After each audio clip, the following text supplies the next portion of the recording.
Hey everybody, hi, it's Becky from powertoolswiththread.com. That's my blog.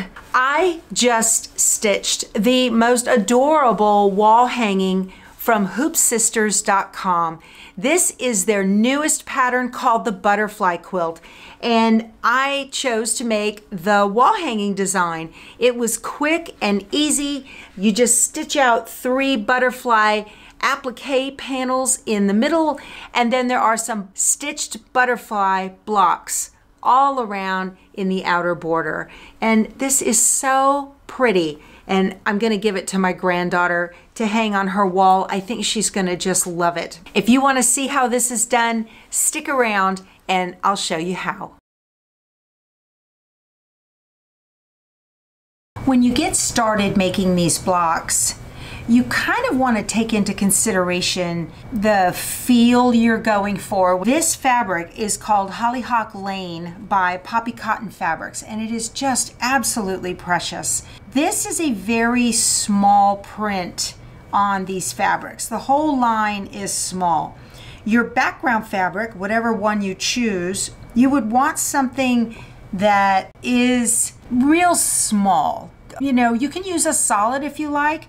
You're not going to see a lot of the background fabric, but the part that you do see, if your fabric line has a white piece to it, a white background, you might want to choose that for your background fabric. I made my sample block on the single needle, and it worked out just fine. One of the things I would like to point out, this was my test block, so I could play with the idea of using the Battilizer and how to use the wool and all that, and just make sure I got everything right.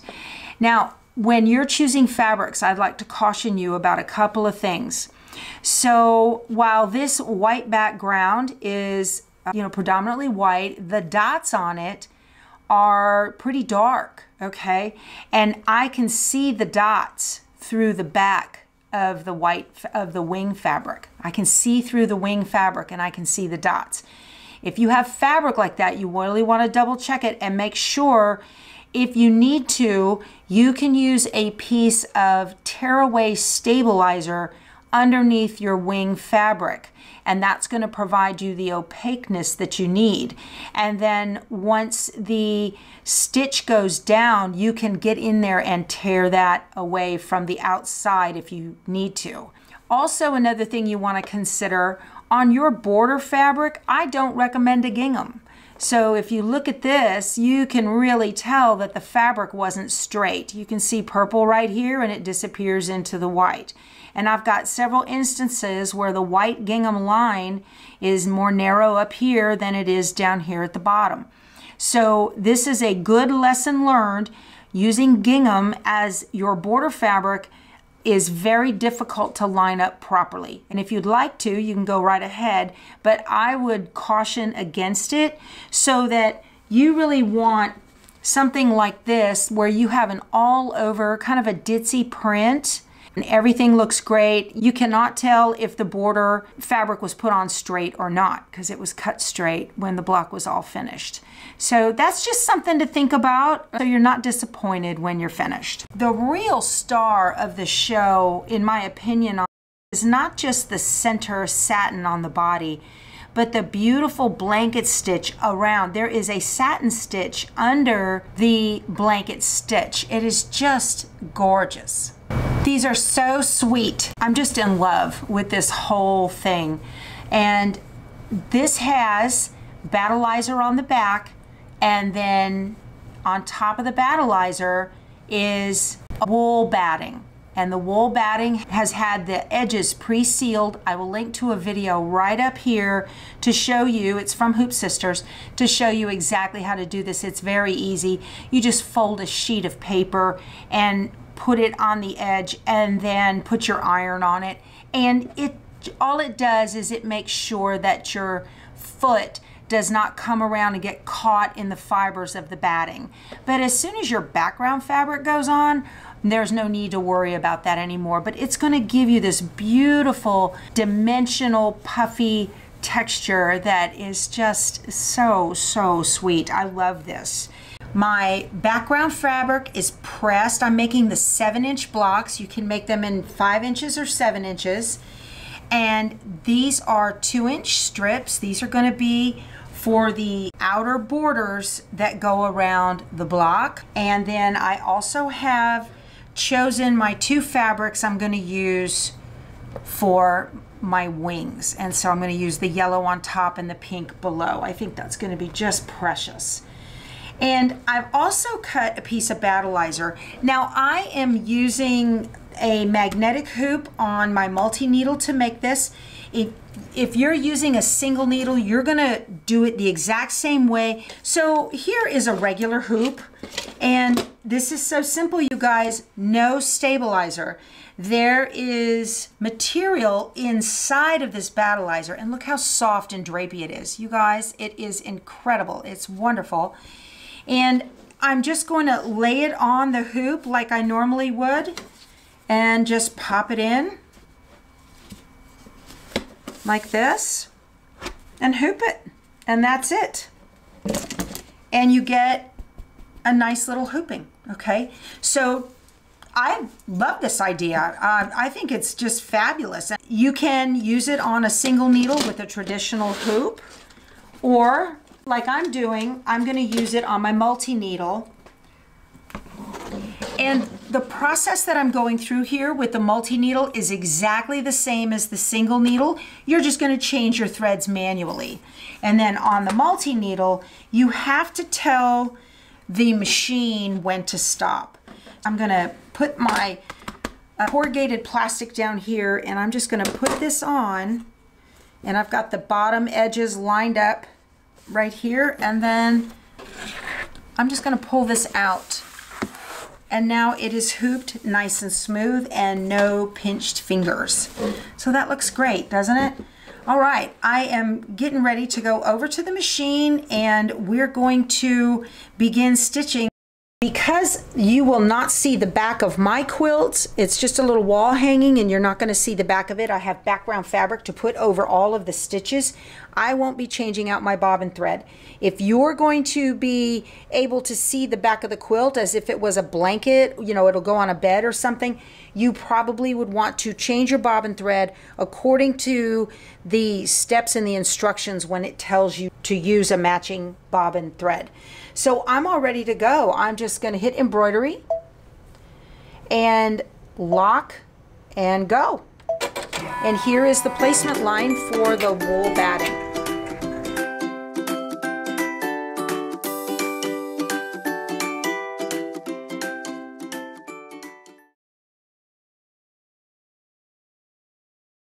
All right, it stopped so I can put on the batting. You know, you might want to make sure that this is all going to get caught. I'm going to use a purple fang. You may want to use a wooden seam turner, anything to keep your fingers out of the embroidery area. Just be very careful. You may want to raise your presser foot a little bit on a single needle machine so that it doesn't get caught in the wool batting.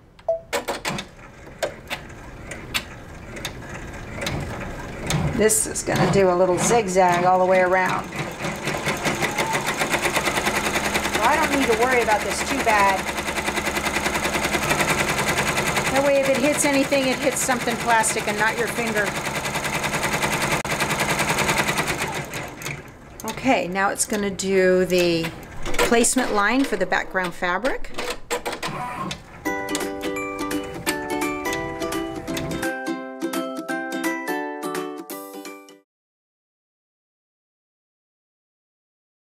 And you just want to cover the placement line completely.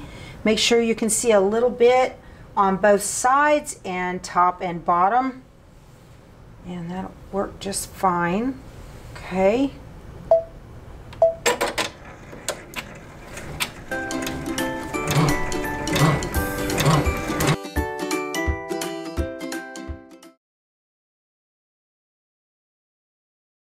And it stopped so that I can trim away the outsides.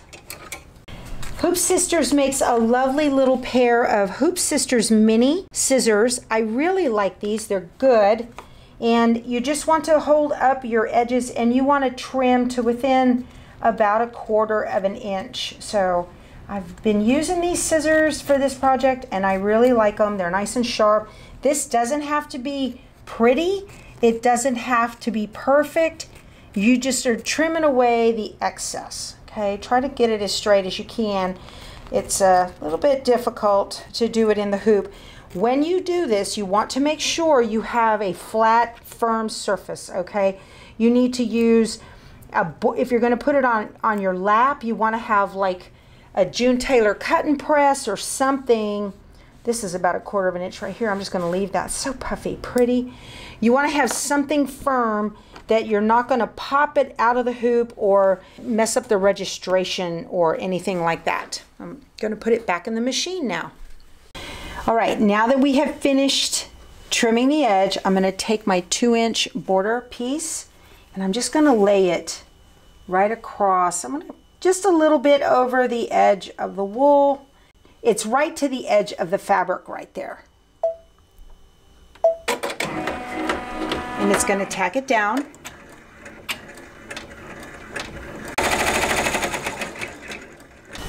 I'm going to use my shears and I'm just going to cut right outside the wool batting right there, and I'm going to take this and press it up, kind of crease it with my fingernail right there in the hoop is fine, don't press too hard. And now it's going to stitch those 2 tack downs.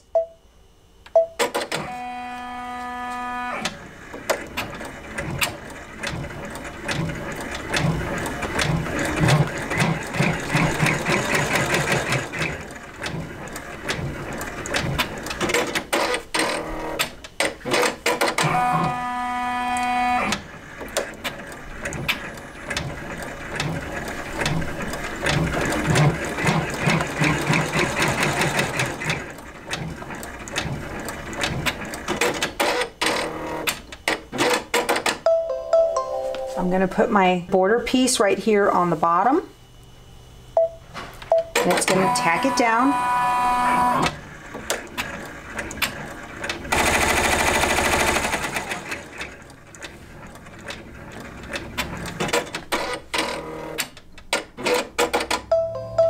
And I'm going to trim it, and then I'm going to fold it over and crease it down. There we go.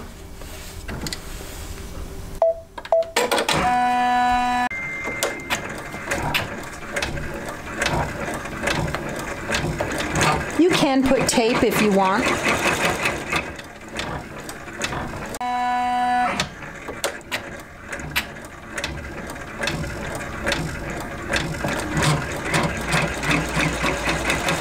I'm going to remove the hoop just a little bit here, and I'm going to lay my border piece right on the edge of the fabric, of the background fabric. It's going to tack it down.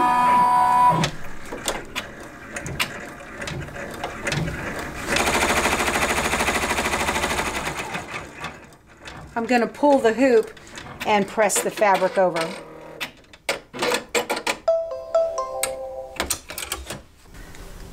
I pressed the fabric over on this side and I laid down my next border piece on this last side.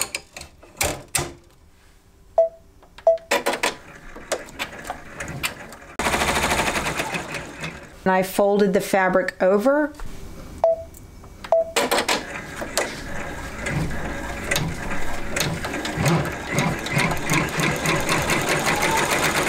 And stitch 11 is going to tack everything down.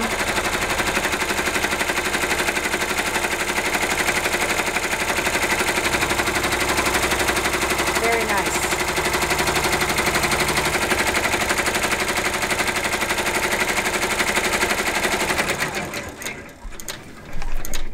It's going to do the outline for the butterfly.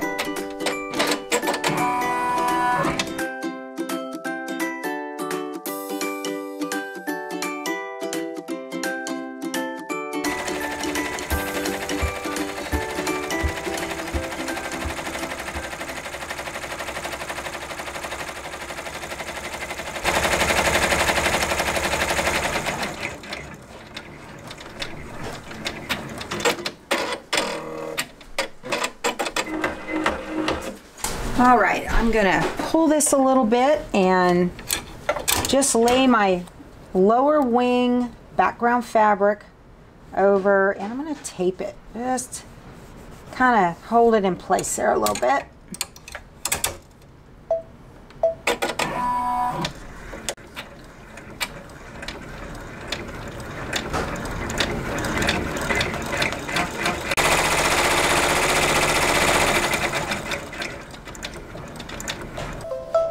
Now I'm going to trim away the fabric from outside the tack down line.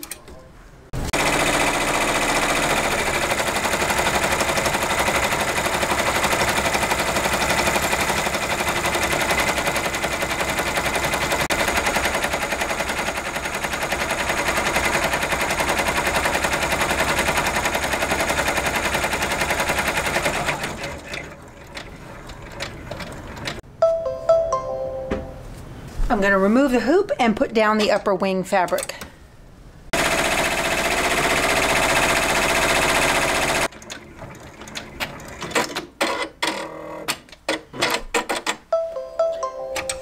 Okay, I'm going to trim around and remove the outside of the wing fabric. If it seems a little puffy right here, don't worry about that. There's going to be a heavy satin stitch in the body and you won't even notice it.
Oh, that came out precious.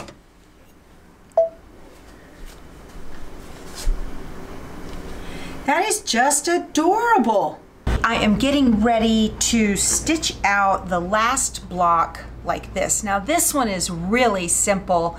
You just need your one piece of fabric for whichever size quilt blocks you are making and one piece of Battilizer, and then it looks like two different colors of thread. See, there is the background stitching, okay, and there is the dark butterfly outline, and then of course there is the treated wool batting that already has the edges pressed together. So this is just really quick. The instructions for this particular block are on page 8 in the instructions for the quilt. I don't want to waste a lot of Battilizer, so I've pulled out the 5x7 hoop that came with the machine. This is a standard hoop for the machine, and I'm going to go ahead and put the Battilizer in it. This is that piece that I cut out on that other block. I'm just going to pull this, smooth it out. No big measuring required. It just needs to be big enough to fit around this. So I just place the hoop on here. I'm going to put the little screw out here to the outside, and then I'm going to take my rotary cutter and just cut. You know, you want about 1 inch away all the way around, and that's really all you need, and it'll recess down in there just fine. So see, no big crazy measuring. You don't have to go through all of those gyrations to make that work. And I'm going to loosen my screw just a little bit here. Set this on there like that, and then this just recesses down in there nice and firm.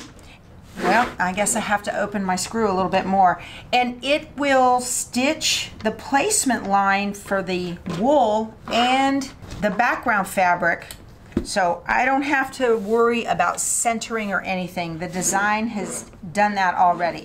I need to get a little screwdriver and tighten this up. Okay, that's ready to go. Let's go over to the machine and stitch out this last block.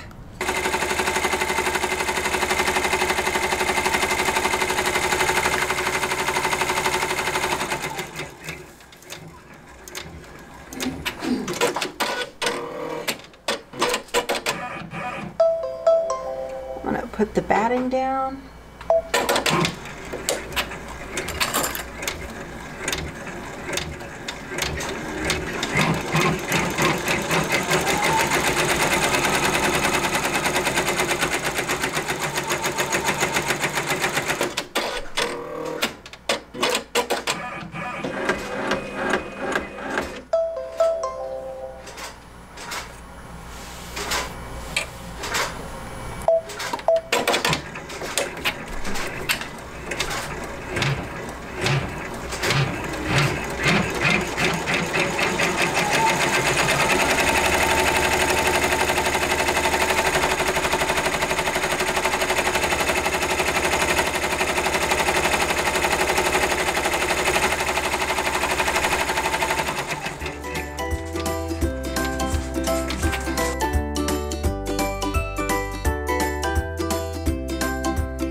Oh, that turned out just precious. I love it.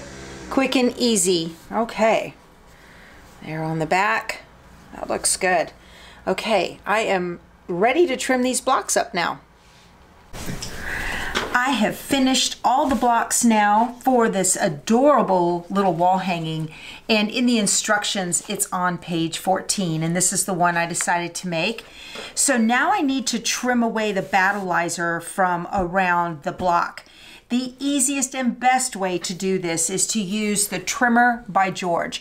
This is exclusive to Hoop Sisters, and I absolutely love this ruler. There are a lot of projects that you will be making in your embroidery journey, and this makes all the difference in the world. So I highly recommend you add this to your inventory. It's not really a ruler as much as it is an incredible tool to trim up blocks that are made in the hoop. So it does require a 60mm rotary cutter. There are several iterations of this ruler out by Hoop Sisters. There's the original one. There was a little design change, and that is Trimmer by George 2.0 from the original. And then this is another iteration of it. And if you have got the original or the 2.0, you do not need to run out and get the 3.0 unless you absolutely have to have another one or want to gift one to a friend. But it's only been changed because of product availability when they are manufactured, and a little bit of design difference, like some of them are a little bit wider in order for you to be able to use it on wider blocks. This ruler has an aluminum lip on one side of it right here, and you can see it's got some depth to it. Okay, this is to protect your block when you trim it. And then the other side of the ruler has regular ruler markings on it, and it allows you to trim the block to whatever seam allowance it is that you're going to need for that particular pattern. You just will be amazed at how beautiful your blocks are trimmed up. So let's do this now. I'm going to go ahead and cut this the short way, because I could do it like this, but you know, and you're kind of going off the ends a little bit, but I'm going to do it this direction. And what you do is you will fold up whatever fabric is there. You will take the Trimmer by George with the aluminum edge down on the Battilizer and push it as close as you can up against the seam line, whatever that seam line is. Now the block is face up, okay? And I'm just gonna fold it over and lay it down like this. I'm gonna take my 60mm rotary cutter and I'm just gonna trim, just like that. And then this needs to be trimmed to 1/4 of an inch So now I lay it down flat and I can see the numbers are straight up to me, and I'm going to put the 1/4 inch line right on the edge of the seam line that was done on the embroidery machine, and I'm going to trim. All right, so that was easy. See, we've cut away the batting and we have cut away the edge to make a 1/4 inch seam. I'm going to do the other side now. Pick up all of the fabric and just leave the Battilizer. Or if you have a project and you have stabilizer too, you're just pushing the fabric up underneath this. And I'm gonna push that and trim that, okay? And then I'm just laying it down and aligning the 1/4 inch seam line right with the stitching line and trim. This is so quick and easy, and the results are just fantastic.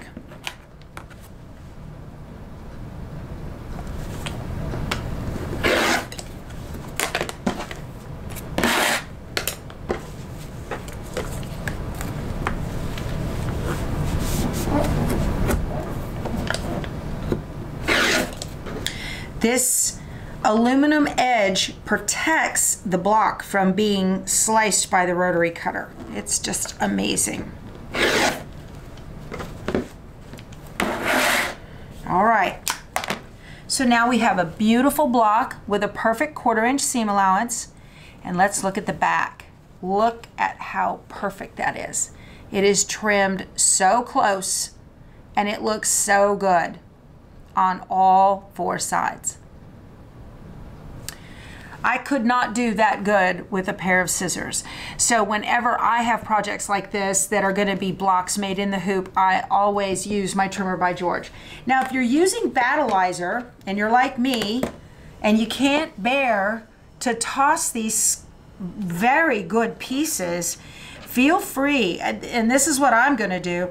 I will go ahead and put these straight edges together, get them up, you know, trim them up nice and straight, and then I will run this through a domestic sewing machine using the join stitch, just like I do with regular batting pieces. And then this is going to make a nice project. All of the blocks that I make, a lot of times I'll take even smaller ones and I'll put them together, and then I'll build them, and I'll build strips like this and reuse as much as I can. I just can't bear to toss this stuff. This is wonderful. All right, I've got one more block to do, and that was our butterfly. So I'm gonna trim up the short edges first. Whoop, see my fabric. I gotta make sure I get that right there, and when I look over the side, I should not see any fabric.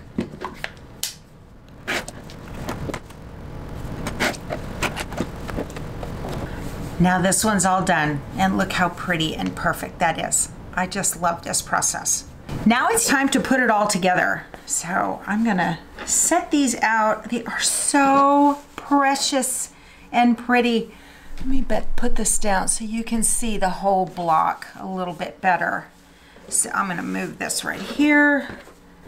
This is just incredibly adorable. I love it. And it was really pretty quick and easy to put together. So the butterflies have their antenna facing out like this along the sides. I'm gonna put this one, butterfly antenna, up and up. And then I did my 4 corner blocks as well to put these just like this. And there we go. Oh my goodness, that's adorable. My granddaughter's gonna love this. Okay, I'm gonna go over to the domestic straight stitch machine and I'll show you how to put it together. I'm over here at my machine. I am getting ready to stitch these together. Now I'm gonna do the ends first, and that'll be the top block and like this. Now when you're stitching these together, from the front, I'll get up real close. Let me zoom in really good so you can see.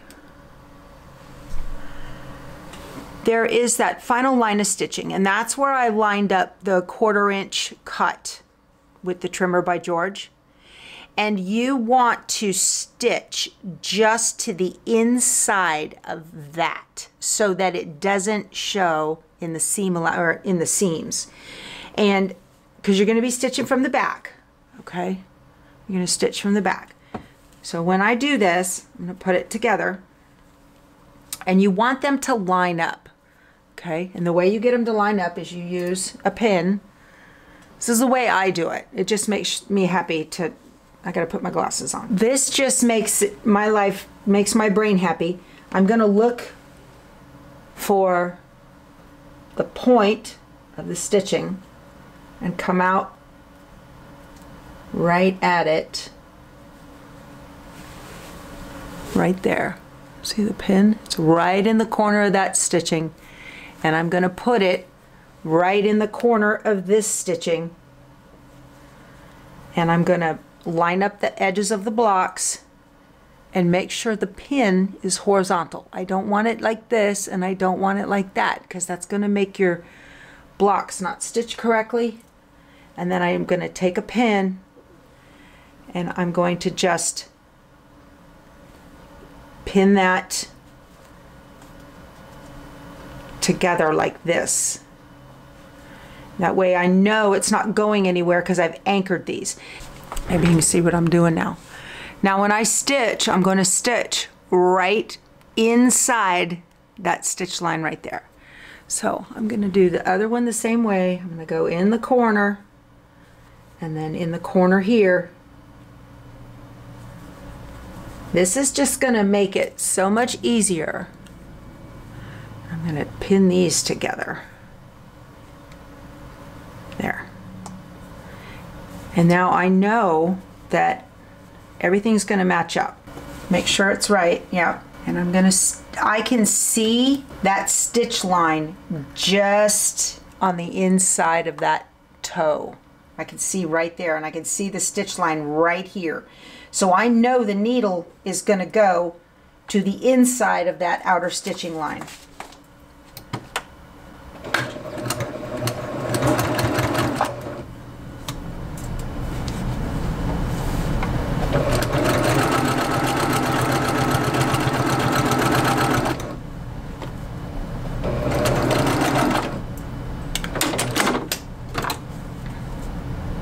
If you did it correctly, this line matches up right here, and these lines all in here match up really, really close, if not perfectly straight on. And then so did this one right here. Okay, so I hope you can see how exact. I mean, this one's off like a 64th of an inch, and I'm not gonna, look, watch.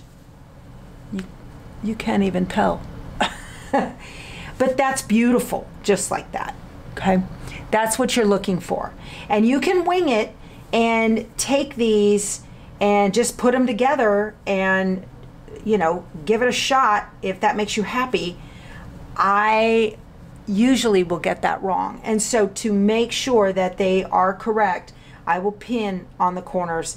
And if it's a long stretch, like on a big block, if it's here on a big block, I will go ahead and pin also midway a couple of times just to make sure everything lines up. It makes your life so much easier.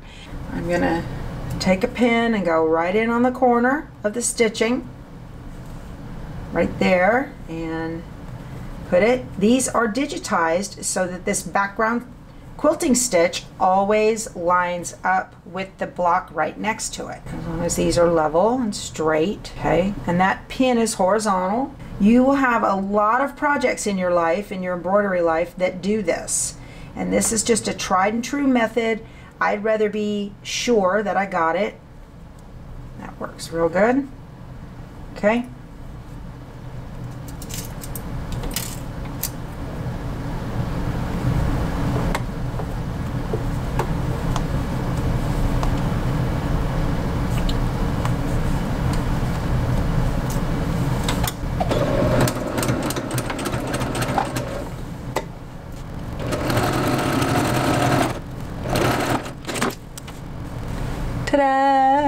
I love it. I love it. I love it. Okay, if you are making a larger, like a quilt, that is not as big of a deal because you're going to use some sashing strips and fold them over and stitch down over these. Then you don't have to worry about that. But I really, really like this process, and it's just beautiful. I love it. So I'm going to continue to do this for all the rest of the blocks and put it all together. I'm putting the butterfly blocks together now. I went ahead and pinned corner to corner just like I showed you on the smaller blocks. But these are funny because even though these edges might look like they're, you know, even, you never know. And so what I will do is, again, I'm going to put like one here and one here. And I'm going to just eyeball this and just kind of stab it through right inside that stitch line.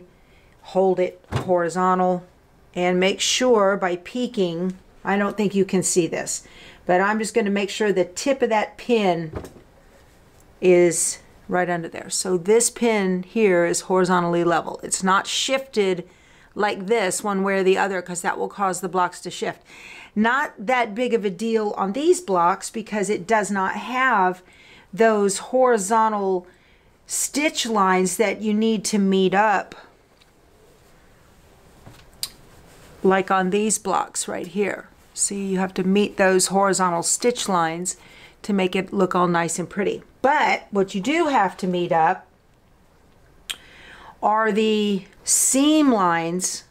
Let me show you this seam line right here with the one to the other side of it. That again gives you reason to make sure that these are even, and you can peek in here and you can see and make sure. I don't know if you can see that little tiny orange flower. It's pretty good. Okay, I think that's going to stitch together, but you want to anchor that. And doing this in a big quilt, you're going to go through some pins for sure. I am anchoring it directly in front of where I know that they're spot on. And same for this one. Those are exact. So I'm going to anchor it. It's important to pin because your feed dogs are going to naturally pull the bottom through at a quicker rate than the top one. And if you're not a pinner, I get it. A lot of you are not, and that's okay if you're comfortable with that. But I do recommend pinning at least the bottom so that as it goes through the machine, this bottom piece is not being pulled through faster. That's just my recommendation, me to you. I prefer to err on the side of caution. I went ahead and stitched one that was not pinned, and I got away with it once, and the second time I did not. So I'm a better safe than sorry. You know, I prefer to have the pin look. I prefer to have it pinned just to make sure everything is going to come out and line up just right. I'm going to put this pin here on the very end and ow, then there's that, right? And pull this one. Okay, so I think this is going to come out looking okay. And let's see how it does. So I can see the outer stitch line just right at the inside edge of that toe. Takes a bit to get it started, and I pull my pins as I go. Now I'm not looking at the needle, I'm looking at that stitch line right here and making sure it's lining up with the edge of that toe so that I know I'm sewing inside of it, or to the left of it, to my left of it.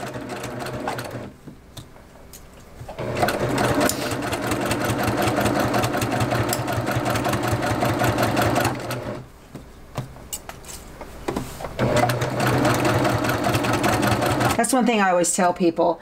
Don't stare at the needle. It knows what it's doing. You need to look at where the fabric is going. Let's see how we did. Oh, wow. Look. Those are spots stinking on, you guys. Look at that. It could not be any better. That looks amazing. It's absolutely beautiful. And I'm very, very pleased with it. So that is the trick. Pin, pin, pin. Just beautiful.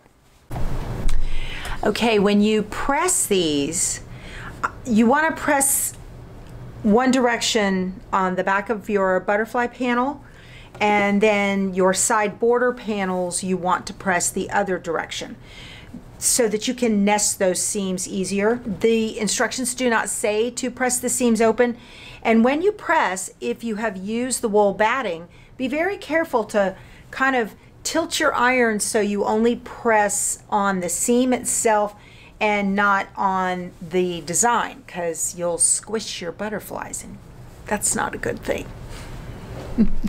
In addition to matching up the corner blocks with a pin, you're also going to want to nest the seams right here, and I like to start in the middle and just put them lined up as straight as you can. And before, not after the stitch. You can anchor it on both sides if you want, but it's really important to anchor it before the stitch. And by before the stitch, I mean it's going to go through the machine like this from this end to this end, so this is anchored right before it, and that's going to make sure that those two seam lines stay lined up. You don't have to worry about that if you're going to do a sashing down the middle and do a wave stitch over that. But on this one, I'm not going to do the wave stitch. So I'm just making sure that these seams are nested and exactly lined up with one another. If they're not, it's going to show. You're going to have to pull it out and do it again. So I just recommend being real careful about that. These things, these kinds of designs, they do that once in a while. And again, in the middle, I will put a pin about center, right at the edge of that stitch line on the outs, just inside the stitch line, and then directly across from it, right inside the stitch line. Keep them level, keep that pin horizontal and level, and anchor it.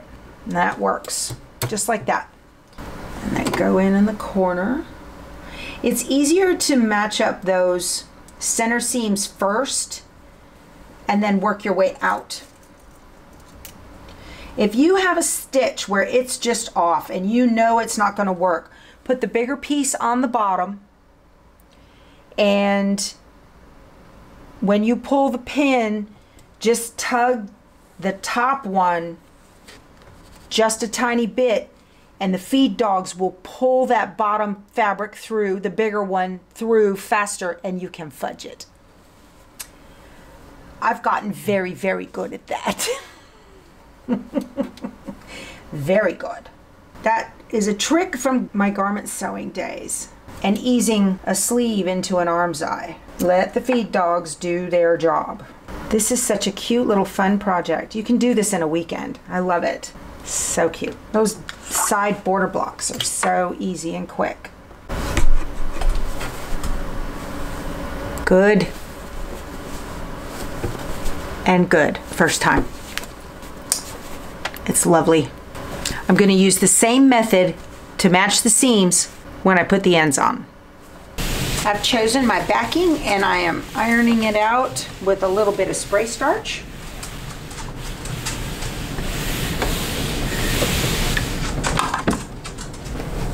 And then I'm going to lay the wall hanging on here. One thing you can do, it kind of wants to curl up, is to fold it against the direction that it wants to bend and just give it a good press right on that seam, and that will help it to lie flat.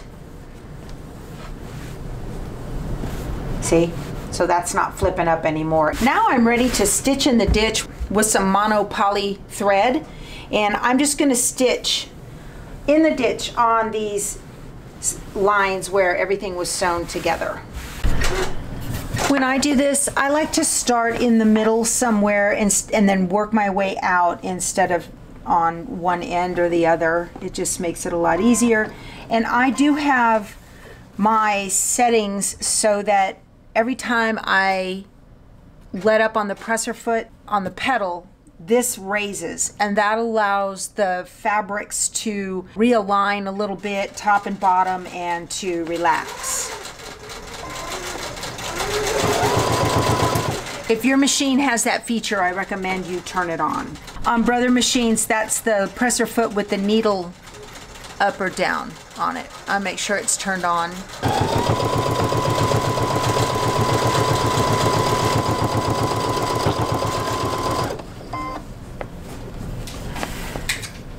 I have Superior's mono poly in the bobbin and on the top.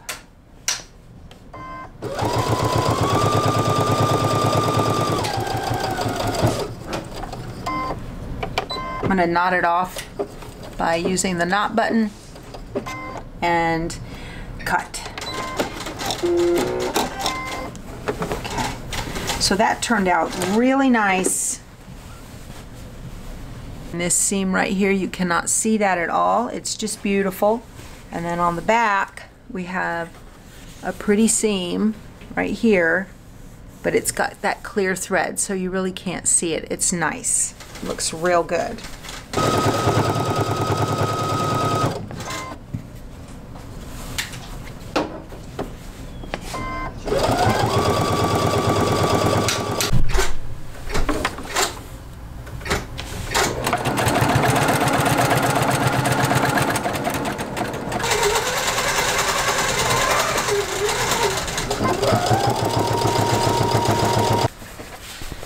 I just put the binding on using the Superior mono poly, and what a great idea. It's just gorgeous. It's perfect from the front, and it looks great from the back as well.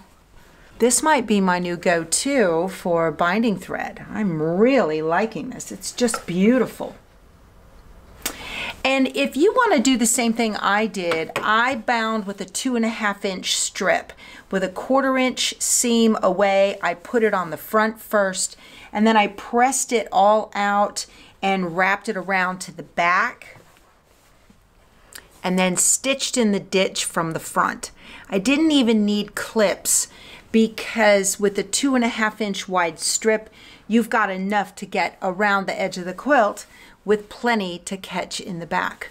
And it makes a beautiful finish if you want to machine bind. I also took 2.5 inch squares and folded them in half and popped them into the corners where you can put a dowel in here if you want to hang it. And a little trick my friend taught me is to take a little washer and stitch it to the dowel with some thread, or you could even use a zip tie actually, and there's you a little hole that you can hang on a nail for that dowel, and it'll keep it in place. So that's great. And if you have some. All right, you guys, this was a lot of fun, and this is just a precious and beautiful design and pattern, and I think you're gonna absolutely love it. It was super easy to put together, and you can do such a beautiful quilt or a wall hanging using the design from Hoop Sisters. All right, you guys, we will talk to you soon. Go sew something. Bye.